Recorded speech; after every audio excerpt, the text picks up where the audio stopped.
Hello everyone and welcome back. I hope everyone is having a fantastic day today. So we have letter number 12 in our Adelaide Magnolia series, and we're just gonna jump right into this one. We heard, oh, that was a perfect opening.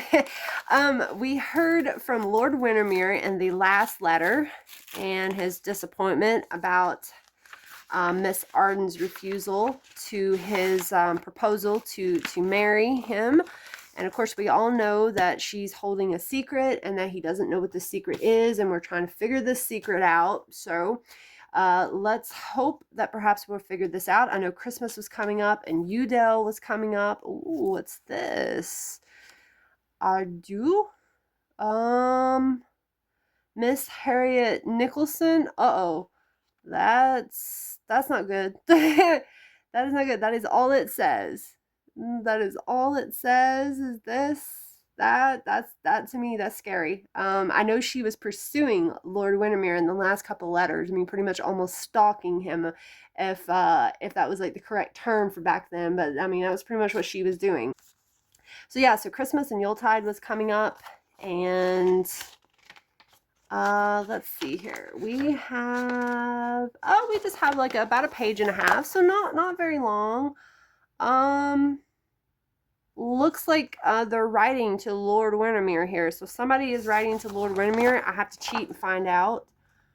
Oh, so Juliana. So Juliana is writing to Lord Windermere. So maybe this will be good news. Maybe she'll give some encouragement to him. I don't know. Let's see what these extras are. Let's see. Oh, this is going to be a big picture, isn't it? I'm going to see if I can get this in here. Okay, let's see. This says, the perspective view of the city of Bath in Somersetshire, I believe is what that says. This is an image that was taken from the New York Public Library. It says 1720, 1780, but then it says 1890 public domain, maybe. So this is just an image taken from that of what this looked like. Now, this is weird. I don't know what this is going to lead to. Let's see what's on the back. Now, the last time that we got one of these, I know that Lord Windermere was looking for his brother, and they had sent a map showing some locations and stuff, I think, about where his brother was at in America. I want to say it was New Orleans is where he was at. So that could be what this is. I know there's a bunch of like references on the side here and stuff. It says a new and correct plan of the city of Bath reduced for a recent survey. So I don't know, because see, this map is of Bath, so I don't know. We'll see. Like I said, sometimes the letter will give more details, but I like going over the extras first. It says the pump room is what this says. And we've got kind of like a Roman kind of look here. I can't read where the image source. It just says London published. I can't really see what it says at the bottom. Let's see.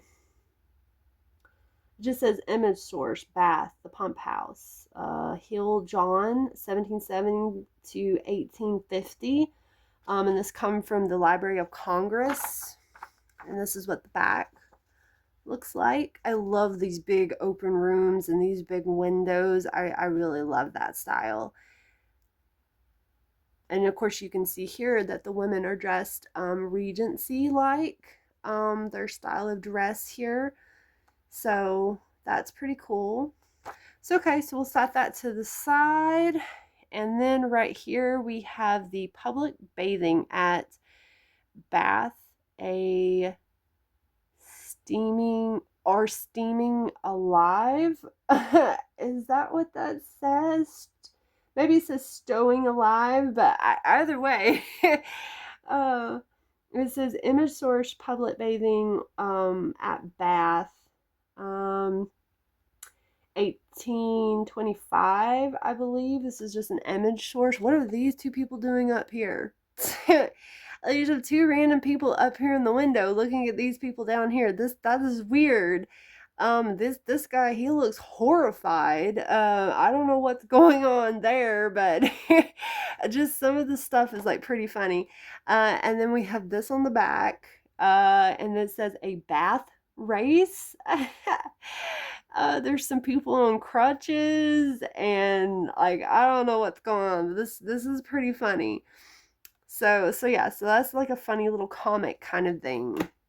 So like I said, okay, so here's our letter. So we are going to get started on this. So this is Juliana to Lord Windermere. December 10th, 1817. My dear Lord Windermere, is there a reason I haven't heard from you in ages, dear guardian? One might think you're angry with me over giving your grace the duty of scouring Devon County for my wedding roses.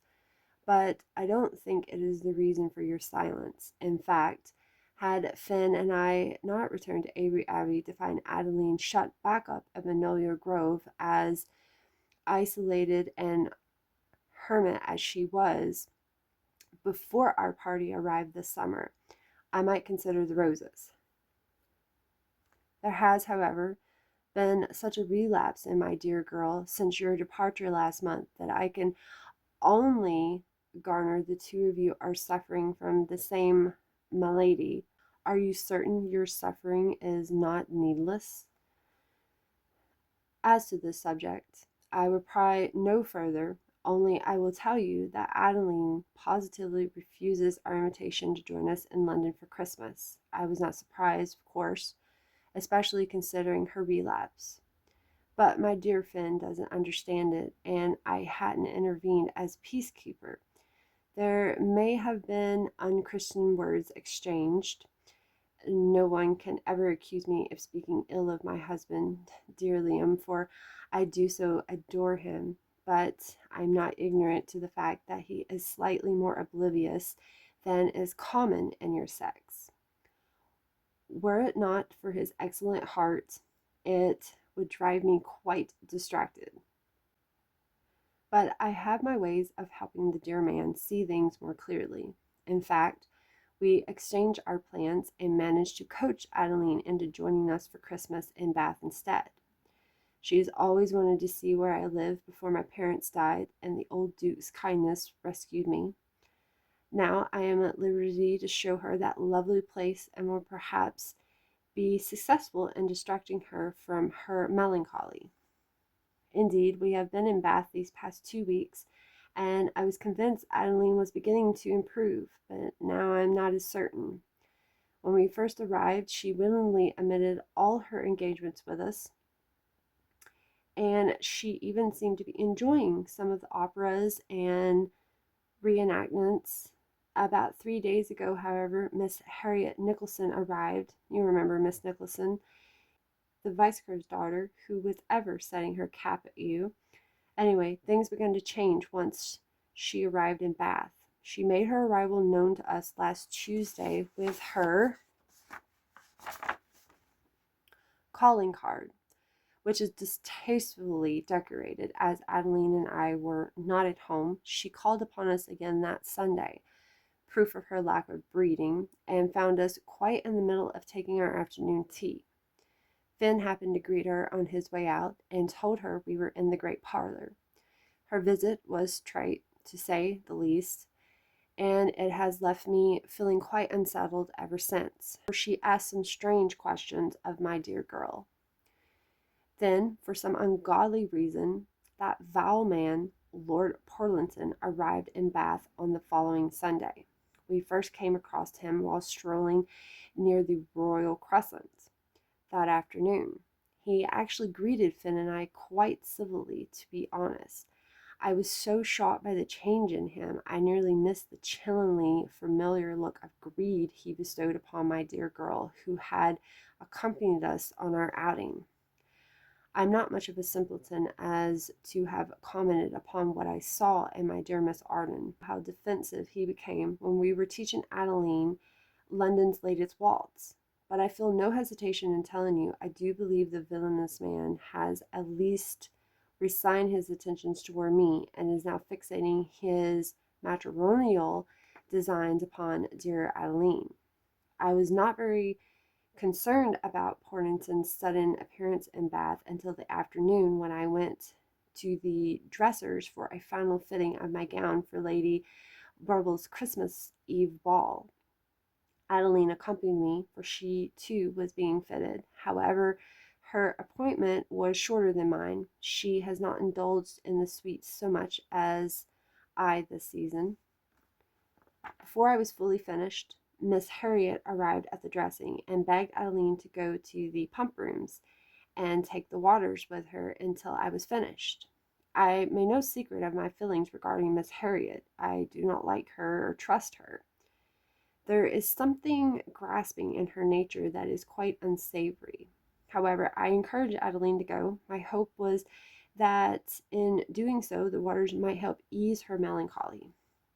How terribly wrong I was, for I arrived at the pump room less than a quarter hour behind her, and who should I find strolling along beside her? Lord Portington. Miss Harriet was nowhere to be found, and my dear Liam, Addie didn't look at ease with him in the least. Quite the contrary, I assure you. After rescuing her from him, we rode back to our lodgings in the carriage. But try as I might, I couldn't convince my dear girl to confide in me concerning her conversation with Lord Portington. She has since become even more reserved than before, which I don't think possible. Then tonight, we were engaged for a small gathering. Many of our friends that you became acquainted with at Avery Abbey, including Miss Harriet, were there. I had a mind to corner her and let her know just what I thought of her abandoning my dear girl to the likes of Lord Portington. But the evening was already off to a smashing start, and even Adeline seemed to be relaxing a bit in the familiar company. Then, to my great disappointment, Lord Portington arrived. The Lawson man had somehow secured his own invitation to our exclusive little gathering. When Miss Harriet sat down to the pianoforte and rallied our party for an impromptu quadrille, I began to grow suspicious. Portington claimed Addie's hand for the dance before either Finn or I could protest. He swept her onto the dance floor, and I didn't have a moment of peace from then on. Adeline looked more miserable than I've ever seen her, almost resigned to something.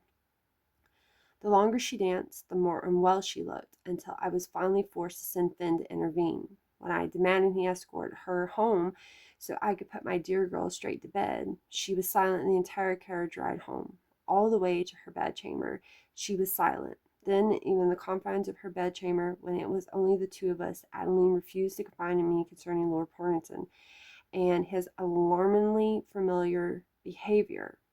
She wouldn't even speak to abuse him or his bravely marked attentions toward her. I am writing to you, dear Lamb, because I think you're the only one who can help. I know Christmas is but a fortnight away, and I know dear Rosette has said she has done all the traveling she wishes for the year, but I do hope you will consider this letter an invitation for you both, and that you will come join us in Bath for the holiday. Adeline was so much happier when you were with us. You made her smile and laugh, which neither Finn nor I have been able to do since we returned from our honeymoon. I cannot own that she has told me as much, but I do believe my dear girl has fallen in love with your grace. Perhaps this new melancholy is due to a belief that you do not love her in return, which is why I must now implore you to come and tell her you do love her. I am not blind, dear guardian, before it is too late. Yours in earnest, Juliana Arden. Well, I don't think she knows what's going on here. So before I get into all that, you guys do know, I tell you every letter that the words that were highlighted in red, you may go to flowerletter.com right here, and you may learn more about them if you wish.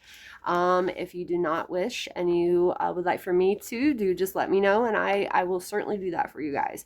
This is a very interesting letter.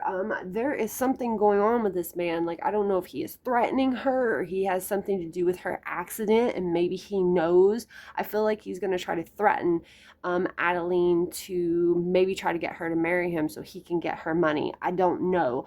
That's just my idea of it. But I do hope that maybe Liam will intervene, and maybe he'll show up, because I mean, they kind of have a past too, and I don't believe he likes Pornington all that well, considering that he harassed Juliana.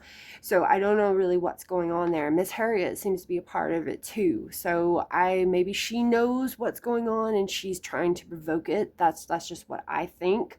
You guys let me know what you think, but that just kind of got pretty intense right there. So I can't wait to see what Liam has to say about the situation. And everything. So you guys let me know what you think about this letter. Can't wait to get into the next letter. And I did not see any highlighted words that I thought like maybe setting her cap at you, but I mean, I'm pretty much just sure that that's just another way of, you know, setting her sights at you, or, you know, just kind of something along the lines of that. It's just a little bit kind of, you know, word change there. And then of course, you know, bath and stuff, but I didn't see anything else that I thought was kind of important, just besides, you know, what went on in the letter, which was a lot. But yes, I fully enjoy this letter. Can't wait to get to the next one. You guys let me know what you think, and I will see you guys back here in the next one. Bye.